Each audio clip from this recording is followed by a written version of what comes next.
Hey there, I'm Ina Speaks Simply Malekish, and this is my channel. And I enjoy sharing about spiritual sexuality, relationships, and intimacy one bite at a time. My counseling business thrives on your participation. Your sharing, liking, subscribing, and commenting. So please do so. I am available for in-office and remote sessions, and you can contact me right here on this page. Now, let's get started, because today I'm going to be sharing about the importance of orgasms for longevity. Now, when we think of longevity, oftentimes we don't think that we are being sexual when we get into our 70s, 80s, 90s. Well, as a marriage counselor and a sex therapist, let me tell you, that is completely false. Our genitals are an organ, no different than our heart, our liver, our kidneys, and everything can and should be working. Now, gentlemen, you might not be, I'm just going to speak honest, as a young man, you might be just hard as a rock and you like that, and you're finding when you're more mature that it's not quite that firm. And the idea that we are still very sexual. Ladies, as you mature, the body does change. The vaginal walls do not produce as much secretion.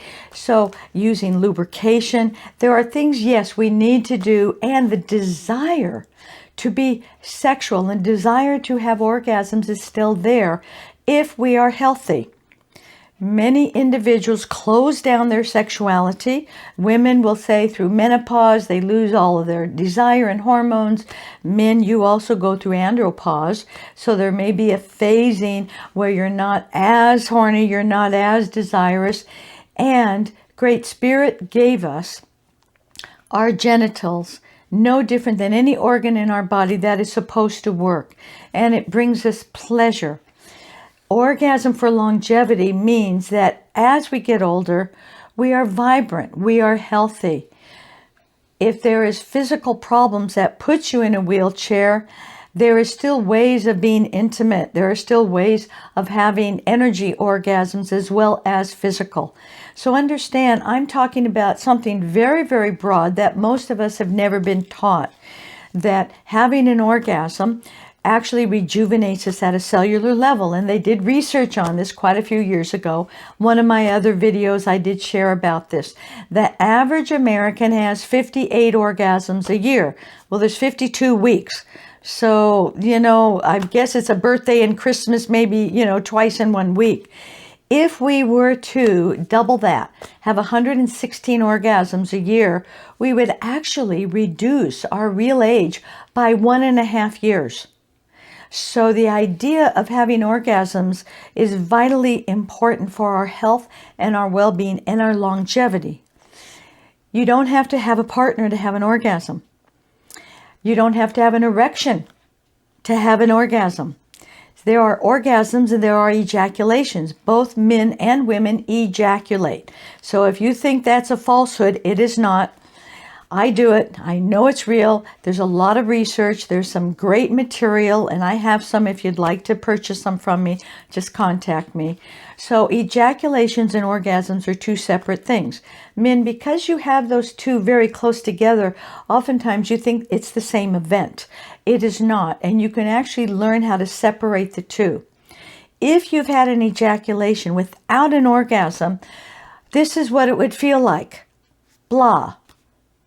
Leaves you feeling empty, makes you wonder why you even bothered. And that could have been making love to somebody. It could have been through your own self-pleasuring.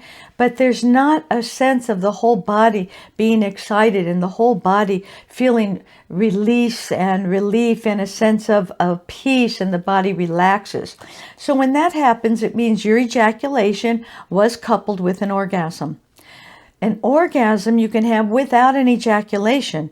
The difference is when you have an orgasm without an ejaculation, it feels fantastic. You could go on and on and on. You could breathe your body into an orgasm. It's called fire breath, and we do that in the Kwedoshka workshops. We teach that. Women, you also can have ejaculations, which are like an inner deep heart space for us to learn how to ejaculate. And if a man knows where our G-spot is, he can have us ejaculating and we don't have to have an orgasm. And it feels kind of funny because we know we're ejaculating, but there's no good feelings with it. It's just releasing a fluid.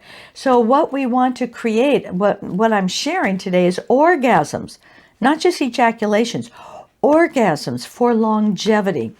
We want to slow down in our foreplay, slow down in your lovemaking, have it be a whole body experience. Do not rush to intercourse. Build, back off, build. Take your time. Luxuriate in all the different sensations and explore. Go outside of your comfort zone. See if your body is clean, and if having your fingers sucked on and your palms kissed or having your toes sucked on, you might find that the toe bone is connected to the knee bone, which is connected to the other bone. And it's, oh my gosh, I never knew my toes could bring me to an orgasm. So just introducing some ideas for you that if you're living in this kind of box of what you were taught by your religion, what you were taught by your family, your friends, and then you limited the box yourself, do me a favor, push it out. There is so much more that God, Great Spirit, gave us to experience, that having orgasms rejuvenate us at the cellular level so we can live a happy, long life being vibrant. Look up my bio.